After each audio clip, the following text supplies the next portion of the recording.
pero dili man gud ko matingala kay perminti man na siya mag-ahulog nagpaypay. Pagkatapos muli raman. Matapos ang kalahating taon, natagpuan na ang bangkay ng isang dalagitang napaulat na nawawala sa isang abandonadong bahay sa Laak, Davao de Oro. Ang yarihang Diyos at wala nang iba. Lord God. Iba kasi yung ano dito, klima. Hindi mo alam kung mainit ba o malamig. Lumamig tapos umiinit. Sinaktan niya ako. Oh, kanina pa yan. Papalik-palik lang yan eh. Baka may gusto siyang sabihin, bro. Baby. Tanungin niya. Baby guys, binanggit niya yung pangalan, baby. Mga idol, hindi namin inaasahan na binanggit talaga niya, mga idol, ang pangalan na Baby. Ngayon mga idol, dito na kami sa isang sementeryo kung saan nakalibing si Baby Trudis Ingada. Kasi mga idol, puntahan natin at mag-alay tayo ng dasal mamaya ang gabi. So tara! So mga idol, magandang gabi po sa inyong lahat at dito tayo ngayon mga idol sa isang public cemetery dito sa Laak, Davao de Oro, kasi puntahan natin mga idol si Baby Lourdes Ingada, kasi mga idol alam niyo naman ang nag-viral na pangyayari kay Baby Lourdes. So hindi lang ako nag-isa ngayon mga idol, kasama ko si Kuya Red Ghost Adventure. What is it? Ghost Ray Sir It. Donski Gas TV. So mga idol, simulan na natin ang mundo ng kababalaghan. So mga idol, simulan na tayo sa Nandito nga pala tayo sa punta kay Baby Lourdes Ingada. Dahil may pangalan, Jake. Jake? Sinabi mo dyan? Ayan o, Jake. Tanangin mo ba, sino yan si Jake? Sino yung Jake? Hindi ko alam. Sino yung Jake? Wala naman tayong idea eh. Jake. Sino pa si Jake? Anong kinalaman ni Ang Jake? cellphone, hindi kanya, hindi na. Stop rin. Hindi yan, hindi na. Anong gagawin Anong ko? gagawin ko? Sino ba si Jake? Sabi niya may pangalan Jake, tapos anong gagawin ko? Sige, napaturo siya ng gagawin niya, bro. Babes, ganito babes. Nanalangin ako ngayon. Una, kung ikaw ay hindi pa nakatawid, kailangan mong tumawid. Malalaman mo yan na ikaw ay nakakulong kasi hindi ka nakakaalis sa lugar na to. Hindi mo nadadalaw yung magulang mo. So mayroong mga anghel na lalapit.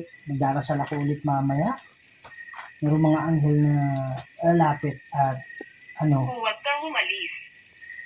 Hindi ka pinapalis, huwag kang umalis. Bakit? Kailangan mong makaalis dito. Baka may nagsasabi sa kanya na huwag kang umalis, Brad.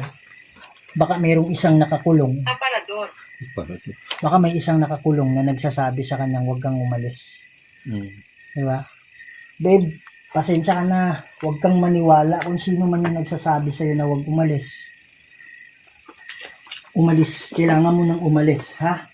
At saka kung yung nagsabi sa'yo nakakulong man siya, isabay mo na. Kailangan umalis na kayo. Kung meron Ito ay isang mahirap na oras. ito ay isang mahirap na oras. Bakit kaya? Ano lang kayo, sumabay kayo sa mga anghel, hindi niyo na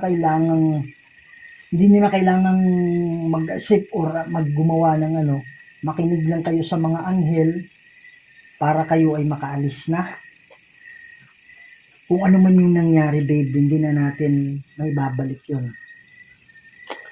Ang magagawa na lang natin is makaalis ka dyan, kung ikaw may nakakulong para madalaw mo yung pamilya mo. Puka. Brad, tumunog to, Brad, oh. Hindi ko alam kung nakuha ng camera. Parang may nagano. Yung alam mo yung kuko, ginagano, no? Pero mahila dyan. Ang kinuskus. Ha? Para kuskus. Parang may kumukuskus. Naalala ko. Sabi niya, naalala ko. Oh, ano yung naalala mo? Pwede mo ba kaming bigyan ng mensahe para, ito mapapanood nga pala to ng nanay mo, ng tatay mo, ng pamilya ninyo, para makatulong din. Ano ba yung mensahe mo? Ano yung naalala mo? Sige po. Pumili po kayo ng mga salita.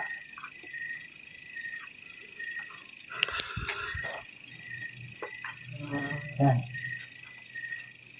Kailangan yung ano dito, kailangan mo na makaalis dito.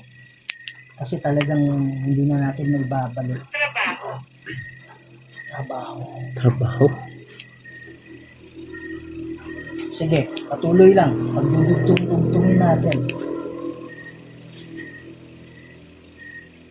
Trabaho, Jake.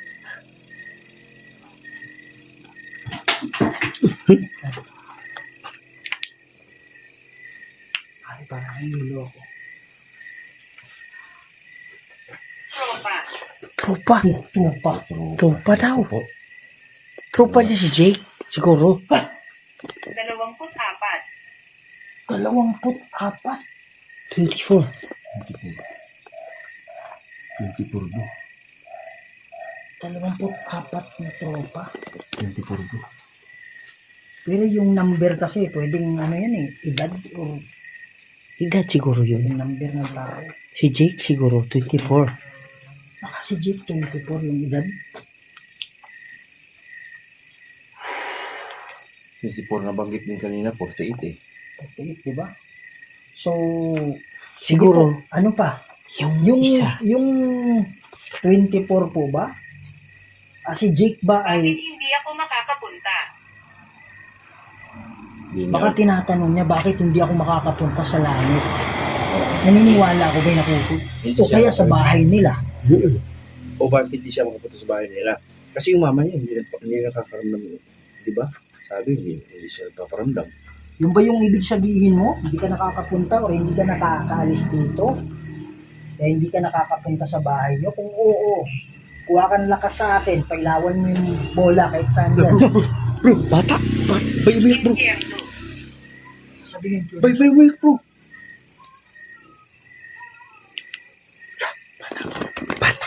Bata. parang may bata umiiyak. Bata yun.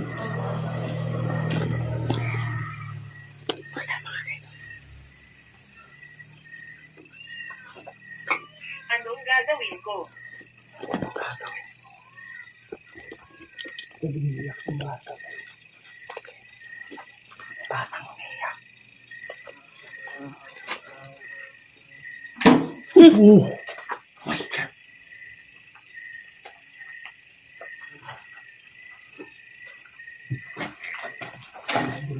Pag nga nangangalat. Nagagat eh. Ha? Nagagat.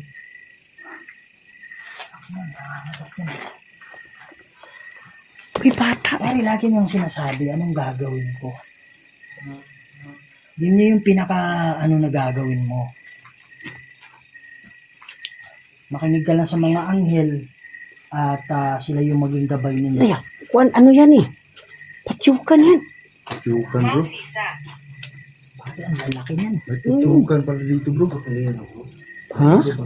Tatyukan. Kunin mo yung ano bro. Eh, dasalan mo natin bago tayo alis. Kasalan mo na natin bro. Kasalan natin ilaw. Pare, kunin mo yung bola. Kunin mo na namin to ha.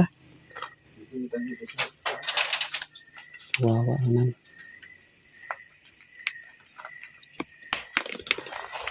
Hindi ka maaaring manatili. Oo eh, kasi mayroon patyukan.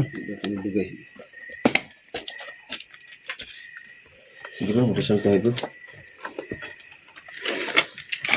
Okay. Ama naming banal at makapangyarihan sa lahat. Kayo po ang gumawa ng lahat ng bagay dito, Lord. Kayo po ang makapangyarihang Diyos at wala nang iba. Lord God, mayroon pong mga kaluluwa dito Portal. na mangangailangan ng tulong, Lord, para sila po ay makaalis. Lord God, kayo na po ang bahala. Padala po kayo ng hukbo ng anghel, Lord, para maging gabay. Para sila Eksakto. po ay makaalis na dito. Kami po ay tagapamagitan lang. Kayo pa rin po ang nasusunod. In nomine Dei Patris et Filii et Spiritus Sancti. Tinatawagan ko ang 50 napakalakas na anghel para tulungan ko. Amen.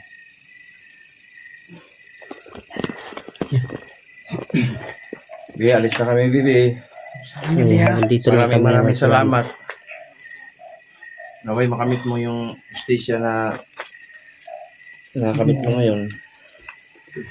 Thank you. Marami. Oh, Alam.